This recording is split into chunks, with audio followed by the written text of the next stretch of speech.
Because Alan always begins from placing Israel in a defensive position and saying, what would you do if these people were firing upon you? The problem with that logic is that begins with Palestinian resistance as opposed to Israeli occupation. If you begin from the place of Israeli occupation and you talk about Palestinian resistance to that, then suddenly the question should be, what would you do if you're Israel and you're an apartheid state and you're an occupying force? That, to me, is the more fundamental question here. And again, I'm not, and let me hold on, Alan, and hold on, Alan, and hold on, Alan, please. And once again, I'm not defending the killing of innocent children. I'm not defending breaking of ceasefires. I'm not suggesting that Hamas is above critique. I'm not pro-Hamas. I'm anti-occupation, and that's a very different conversation. And that's what the United Nations is attempting to do. Apartheid states, we're engaging in bigotry. Look, I fought against apartheid. I was part of the legal team for Nelson Mandela. I know what apartheid is.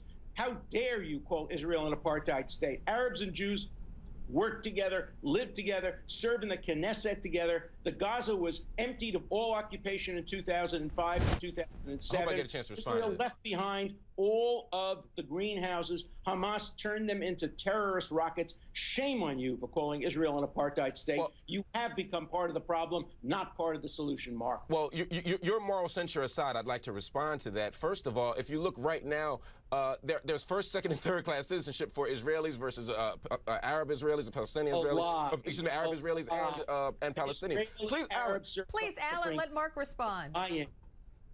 I'll just waiting for him. Are you done? Thank you, sir. If you're talking about occupation ending in 2005, right now Gaza is still controlled by land, by air, by sea. Israel still has a blockade. Israel still controls the population registry. Israel still controls the electromagnetic sphere. Israel still controls movement. Israel still controls the entering and leaving for Palestinians. It still controls the construction of supplies. It still controls the water, the food that comes in. It still controls the economy. Palestinians have not had one day of self-determination. If you don't call that second-class citizenship and an apartheid state, shame on you.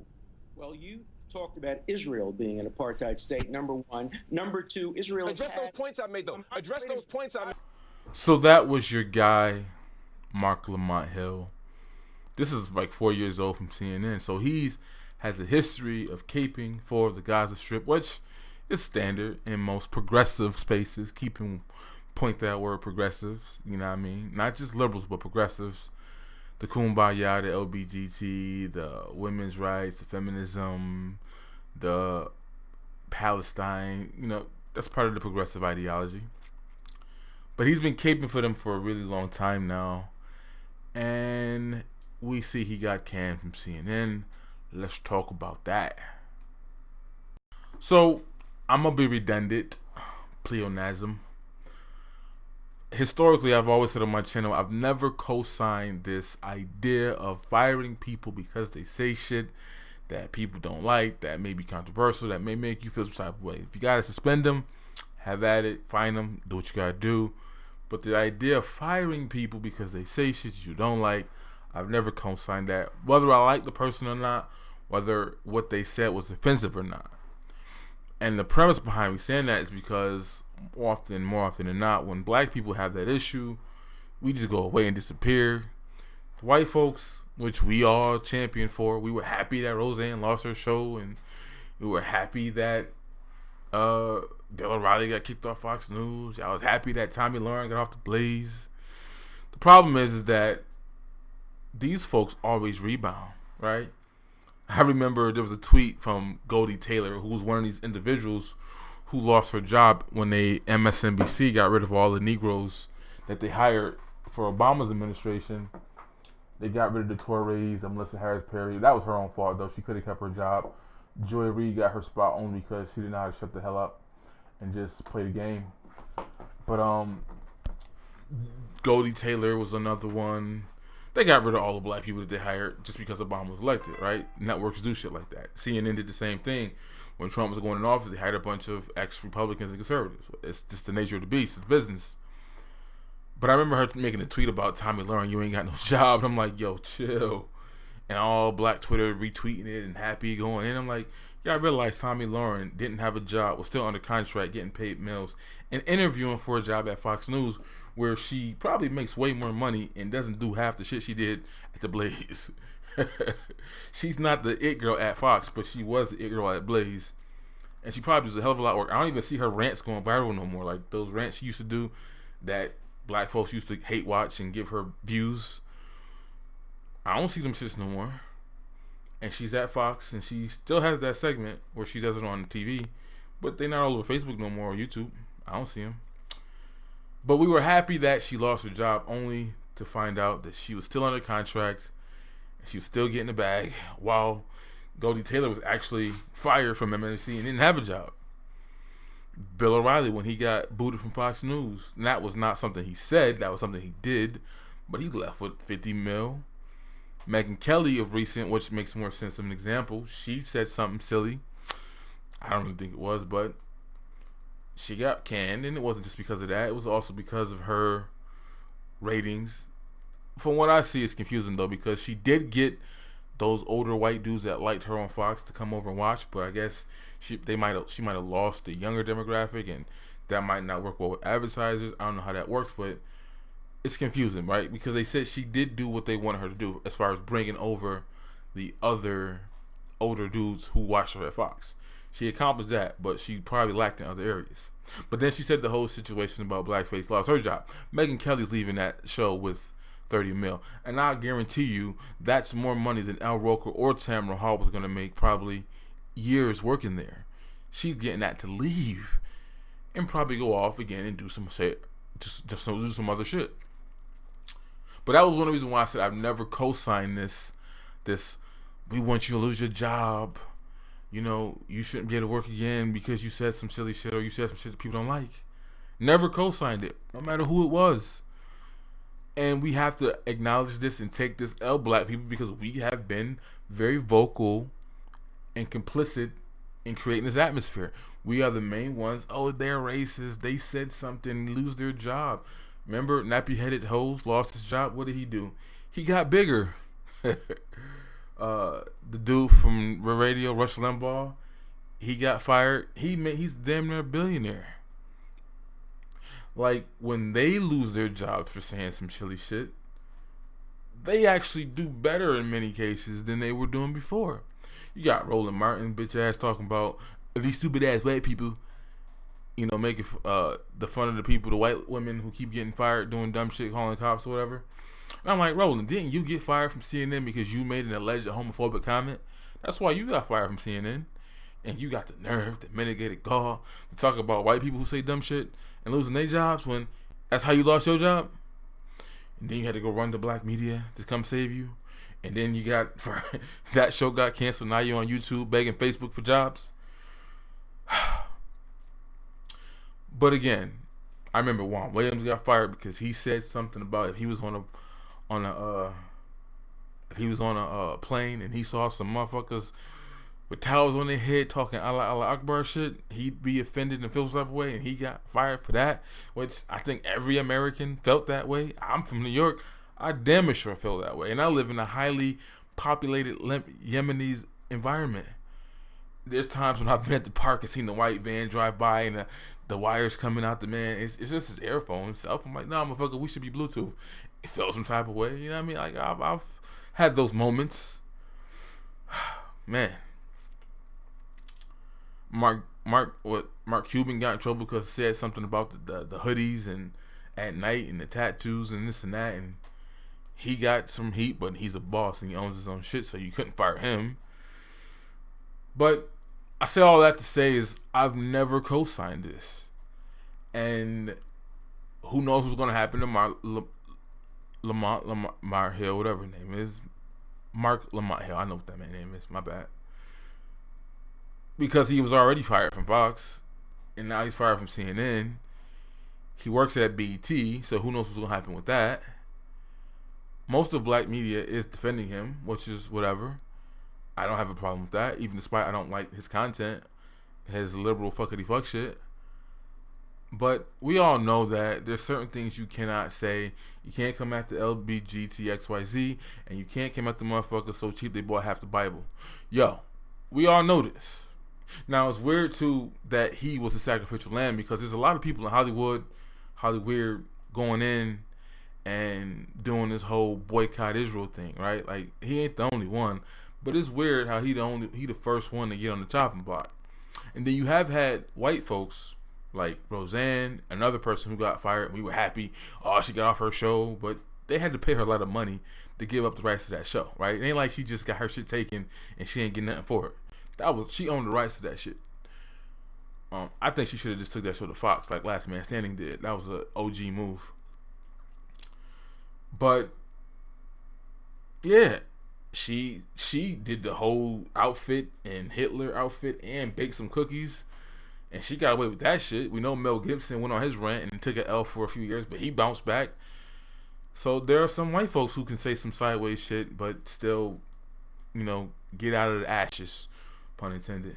Yo, how did Joe Budden get away with that line? People really must not have been listening to his music. If she ever questioned my dictatorship, I put her in the oven and let her bake a bit. Yeah, how did he get away with that shit? Yo, people really must not have been listening to Joe Budden's music. Like, people not feeling the mood music's crazy. But, yes, there are certain people you can't come at. There are certain people who have the power. Jay-Z says a line about Jews, and the anti-defamation league says, we don't like you complimenting us in that way. Don't say our names. Like, that's some powerful shit. How many black men have had to apologize, comedians or whatever, because they said bundle of sticks word. Comedians even. Like, we don't fare well in this environment. Black people, black men in particular. And that's why I've never co-signed the shit, but most black people have, and you do. And you still celebrate when people you think shouldn't have a job because they said something stupid lose their job. Why do we co-sign that? Be in the position that we are in. We should not co-sign that. And I've been on YouTube 6-7 years saying the same shit. And what do we see? Black people keep crossing that line, saying some shit that people who are in power think is crossing it, and they get fired, and they disappear, and they go into the abyss, and we never see them again. Meanwhile, the white folks, they rebound. They have networks. They get other opportunities. Don Imus is doing better than what he was doing when he was where he's at.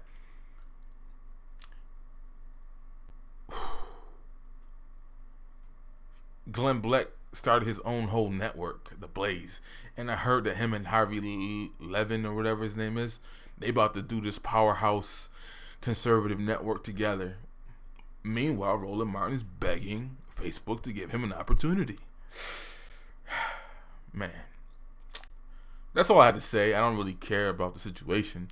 I'm just reiterating that, I've never co-signed this shit. And black people, most of us do. We feel some type of way, and we want people to lose their jobs. Even other black people. Look what black people did to Jennifer Holliday. Tried to. She said no. Right? Jennifer Hudson. No, my bad. Chrisette Michelle. They tried to cancel Ye, but Ye does not need Negroes, so that was a failed attempt.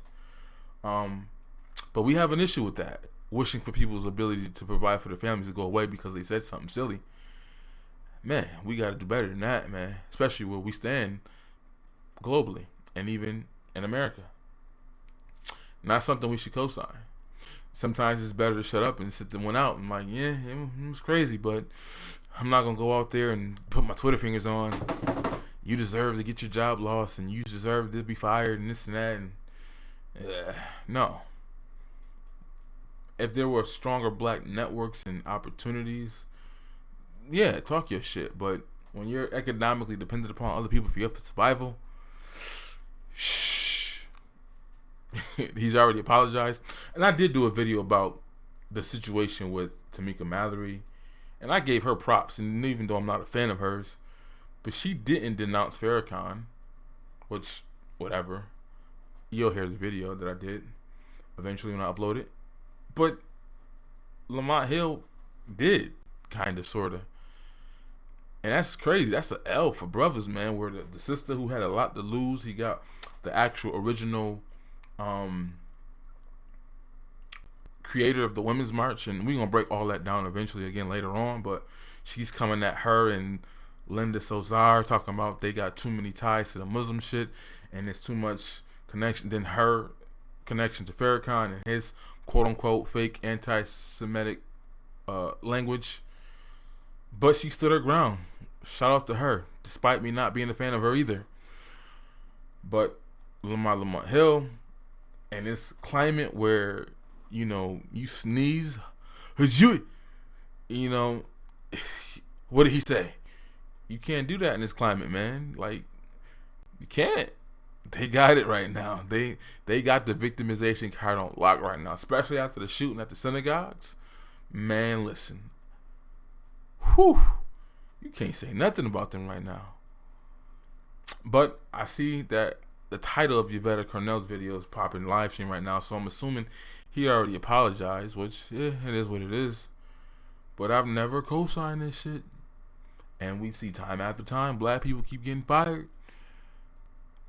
Or suspended even. Which, okay, I'd rather they get suspended like Stephen A. Smith did. Even though I thought what he got in trouble for was stupid. But I'd rather see them get suspended than get fired. Despite whether I agree with their political ideology or not. And I think black people need to rethink this whole let's hope people lose their jobs whole thing that we be campaigning for. Because when we on that hot seat, we don't get second chances or other opportunities. I don't really, this, like, you see the glare, right? Like, where is that? Right there. You see that? Like, this dude made him cry. He made him cry over Palestine on national TV. What kind of shit is that? Damn, my guy. But I see Kevin Hart is on a chopping block. I don't care to do a video about that. But it is interesting seeing that Kevin, he already bent over years ago. He already apologized and did that whole spew. And, even said he wouldn't tell gay jokes and whatnot. And years later, they still pulled the tip out on him and told him to bend over. Like, that's some powerful ass group of people right there, especially in Hollywood and fashion and music industry. There's some powerful motherfuckers, but he apologized a long time ago, and they still pulled the dick out on him and told him to bend over and apologize again. And then he fake stood his ground because he stood his ground for 1 minute, but then he turned around and said he was sorry for something else, which is like, whatever. Man, it's crazy, man. It's crazy.